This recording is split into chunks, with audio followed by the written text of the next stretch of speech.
अंधकार के युग में जब धर्म और अधर्म के बीच का अंतर धुंधला होता जा रहा था, एक असुर का जन्म हुआ जिसका नाम था भस्मासुर।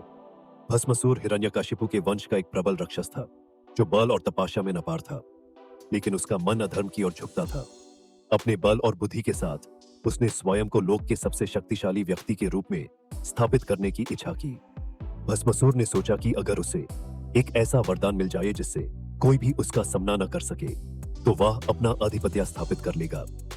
यह सोचकर उसने शिव जी की कठिन तपस्या करनी शुरू की। भस्मासुर का तपस्या इतना गहन था कि उसने अपने शरीर को भूख और प्यास से अत्यंत दुख दिया और शिव जी को प्रसन्न करने के लिए अपने अंग प्रत्यंग का त्याग तक कर दिया। सृष्टि का विघटन होने लगा और देवता भी चिंतित हो गए। शिव जी, जो हमेशा अपने भक्तों की तपस्या का सम्मान करते हैं, उसके समक्ष प्रकट हुए और पूछा, तुम्हें क्या चाहिए भस्मासुर? भस्मासुर ने कहा, हे महादेव, मुझे ऐसा वरदान प्रदान कीजिए कि जो भी व्यक्ति मेरे हाथ का स्पर्श करे वह तुरंत भस्म हो जाए। शिव जी अपने वचन के प्रतिबद्ध इस वरदान को देने के लिए सहज तैयार हो गए।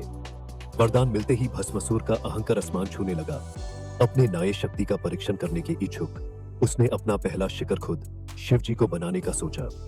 भस्मासुर ने शिव जी की ओर हाथ बढ़ाया और कहा, देखते हैं ये शक्ति सच में काम करती है या नहीं। शिव जी इस बात से चकित हो गए और तुरंत अपने प्राण बचाने के लिए भाग निकले। कैलाश से लेकर स्वर्ग के खंड खंड तक शिव जी ने भस्मासुर से बचने की कोशिश की, लेकिन उसका अहंकार और शक्ति उससे और प्रबल बनाते गए। तब शिव जी ने भगवान विष्णु को याद किया और उनसे मदद की प्रार्थना की। विष्णु जी समस्या को समझ गए और एक चतुर योजना बनाए। भगवान विष्णु ने एक अप्सरा का रूप धारण किया और भस्मासुर के समक्ष प्रकट हुए। अप्सरा का रूप इतना आकर्षक था कि भस्मासुर का ध्यान शिव जी पर से हटकर उस अप्सरा पर चला गया। विष्णु जी अप्सरा के रूप में उसे मोहित करते हुए बोली, हे भस्मासुर, तुम तो अत्यंत शक्तिशाली हो, पर क्या तुम यह साबित कर सकते हो कि तुम एक अच्छे नृत्यकर भी हो? भस्मासुर, जो पहले ही अप्सरा के सौंदर्य से प्रभावित था, तुरंत तैयार हो गया और कहा, मैं तुम्हारे साथ नृत्य करूंगा। नृत्य का खेल शुरू हुआ। विष्णु जी ने एक मुद्रा बनाई और भस्मासुर ने उसे दोहराया। अप्सरा हर बार एक नए चतुराई से भस्मासुर को मुद्रा बनाने के लिए कहती और वो बिना कुछ सोचे उससे दोहराता गया। अंत में अप्सरा ने एक ऐसी मुद्रा बनाई जिसमें हाथ अपने सिर पर रखा जाता था।